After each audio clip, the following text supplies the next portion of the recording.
It's very Star Warsy. Yeah. Yeah, little Star Warsy. That's my favorite graphic. Corey, if you're watching, that's my favorite graphic. Yeah, I like it. Corey. I actually like the fantasy news too. That one's good. But anyway, moving on.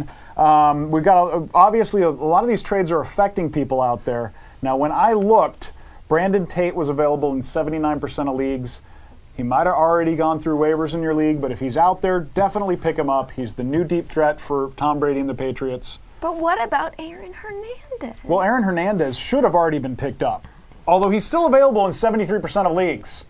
Why aren't you listening That's to me? interesting. I thought there was a moratorium on speaking about Aaron Hernandez. No, there never will be. Aaron Hernandez. I keep saying the name. Did I misspell it? Hernandez. I probably misspelled Like Larry Herndon. I'm a You know what we're terrible gonna have speller. to? Okay, no, say the next one, and then I have a wager. Okay. Well, and also in the same vein of the Randy Moss trade, Julian Edelman is going to see a lot more looks now. He's now the number 3 there.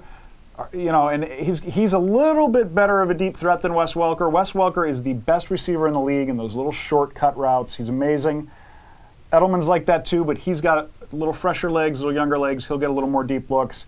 I don't like him as much as Tate, but he's available in 85% of leagues. He's a guy to pick up if you've got wide receiver problems. Claire, what did you want to say? So here's my idea. Now we're talking about Tate, we're talking about Hernandez, we're talking about Edelman and Welker. I feel like of all these guys, they can't all be good performers every week. So I think we should all bet on like which guy is going to be like, nah, he's like not going to. Well, let me think about that for a second. Aaron Hernandez. He's the loser. No, we're going to like the loser of the bunch. Like. So he picked Aaron Hernandez already without listening to the question. Right. So his choice so is done. I think basically it's like of Tate and Edelman, which like I feel like, you know, of those two. I think. Are we talking just who's going to underperform their current levels, or who's the odd man out? Who's the odd man out, basically? Who's the odd man out? Of those 3? I think Edelman ends up being the odd man out. Yeah, I agree. Yeah. No, you already picked Aaron Hernandez. So I have to tell you, I am filled with doubt as to exactly who is going to be the guy in New England. I mean, losing a Randy Moss is very different. I'm not sure that this Brandon Tate guy, who most people haven't even heard of, just suddenly steps in and becomes this great receiver who's catching all kinds of balls and going down, going vertical and all this. I'm not sold on it yet. So we'll have to see. The New England running game is getting a lot better than what it was last year. Little Danny Woodhead. Even at the beginning of this, little Danny Woodhead, Claire's cousin. And, you know, you got, so I'm just not sold yet. I'm not sold. It's a little wait and see, but absolutely, he's definitely a number 1 pickup. Oh, yeah. A lot of these guys you're going to pick up. roster spot. If you spend your year picking up, 15 guys and 5 of them become great players for you, that's a win. Sure.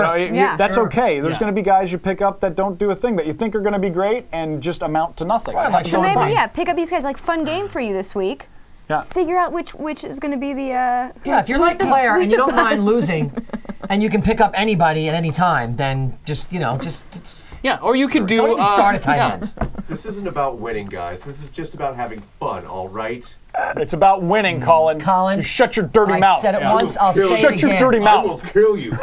These are real people in could- real situations with real problems and great health care. I will straight up go LeGarrette Blunt on you right now. That's a real football. Speaking of LeGarrette Blunt, or you can also play what I like to call running back roulette, which is when you have a team that consists of Fred Jackson, LeGarrette Blunt, Reggie Bush, Justin Forsett, C.J. Spiller, and Beanie Wells. You're just hoping that one of those guys Dude, I'll do maybe you one doesn't. better. Okay? I'll do you one better. Michael Bush, Sean Green, Donald Brown, Pierre Thomas, Brandon Jackson, Liddell Betts. I'll do you one better, partner. And that's why we're Tech Corner right here. Yeah. Because we can access this very easily and share with you. All right, the next guy we're going to talk about, we'll go briefly with him because we covered him earlier. Brandon Pettigrew is still available in 85% of leagues. If you've got tight end problems, great pickup. Now moving on to the biggest pickup of the week. I doubt he's available. Ryan Torian, 66% of leagues. Ryan Torian. I like Torian better. Why is there an I in it? Why do people Because it put comes I's? after the A. It was spelled wrong.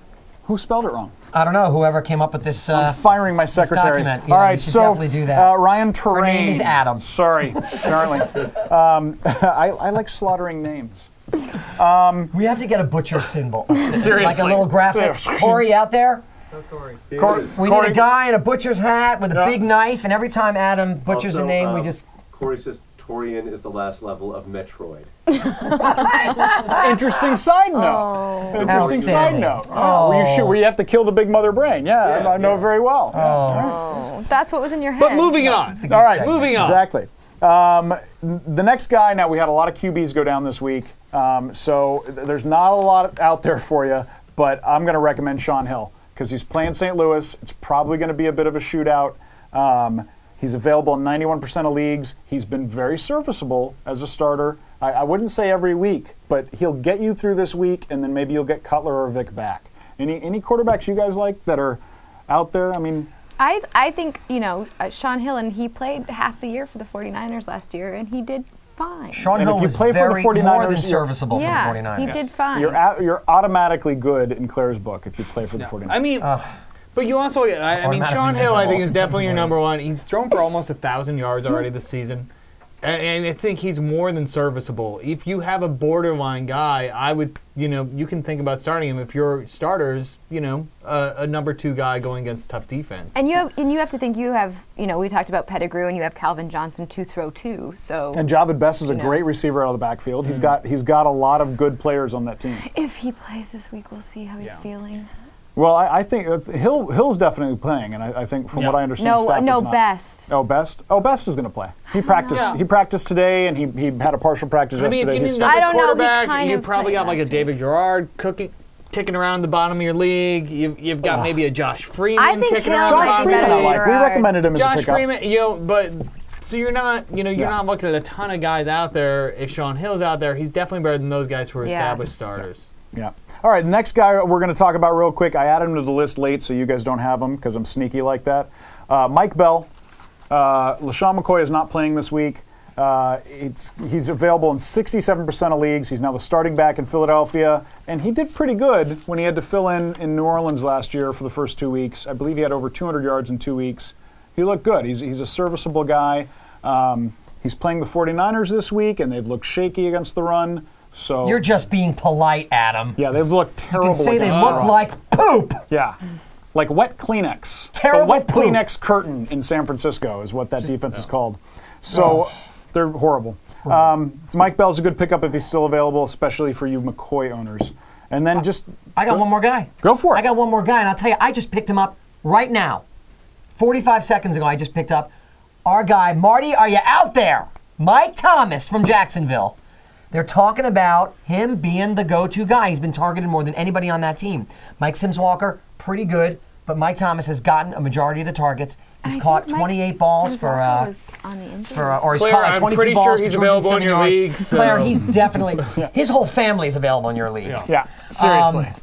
Yeah, I mean, Mike Thomas could end up being a force. Gerard looked better last week. Their offense is starting to get going a little bit. And if yeah. you've got a Garrett Hartley sitting on your bench who's not going to be kicking anymore for New Orleans, he's been replaced by a 48-year-old, then Mike Thomas might be a good pickup for you. He's owned in 18% of leagues on Sportsline, on CBS Sportsline. And so. you Jones Drew owners out there, I want you guys to thank us because we called MJD out last week, and what did he do? He got in the end zone. He got in the end zone. See, Right. he heard us, and he thought, I can't let those guys talk smack about me like that, especially in those 49ers jerseys. Yeah. And Yeah. that's what happened.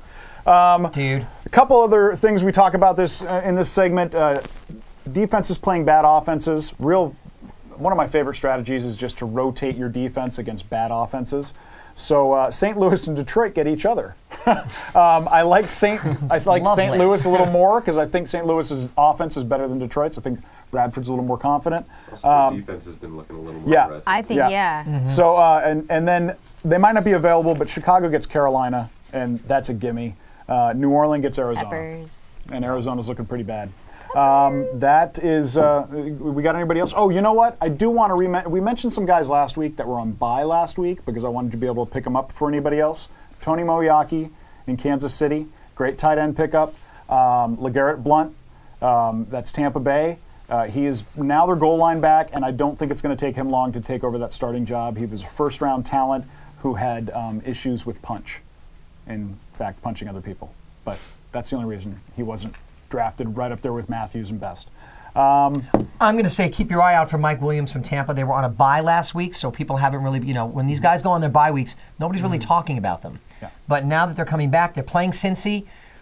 I haven't seen much of Cincy, to be quite honest, but I know they've been involved in a couple of, decently high-scoring affairs. So it could be interesting. He could establish himself as a real sort of mainstay on your lineup as a number 2 or number 3 receiver. Yeah. All right.